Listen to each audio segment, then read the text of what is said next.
The Kenya Certificate of Primary Education and the Kenya Primary School Education Assessment exams entered their second day on Tuesday, with senior government officials monitoring the exercise. Education Cabinet Secretary Ezekiel Machogu supervised the opening of the container holding Kenya Certificate of Primary Education examination materials at the Kibra sub-county. Here is more on the same. The Kenya Certificate of Primary Education Examinations and the Kenya Primary School Education Assessment commenced on Monday and entered day 2 today. Candidates sat for Science, Kiswahili Lugha and Kiswahili Insha. NEC allocated 1 hour and 40 minutes for Science and Kiswahili Lugha and 40 minutes for Kiswahili Insha. The Ministry of Education said the exams are being administered even in areas that have posed a great challenge, including Marsabit and Garissa.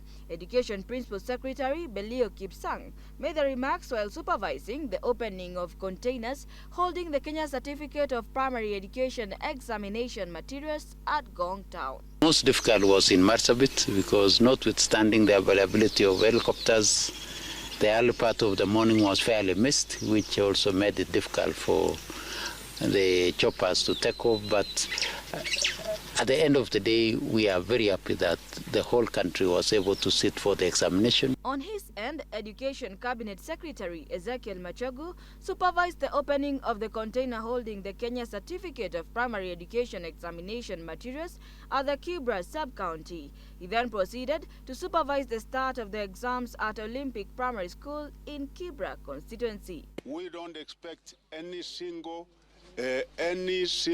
malpractice, any kind of cheating in this exam that we are doing, or in the coming exam that we are starting on the 4th. The 2023 Kenya Certificate of Primary Education examinations will mark the end of the 844 system in primary schools. Kenya Certificate of Primary Education is being replaced by the Kenya Primary School Education Assessment.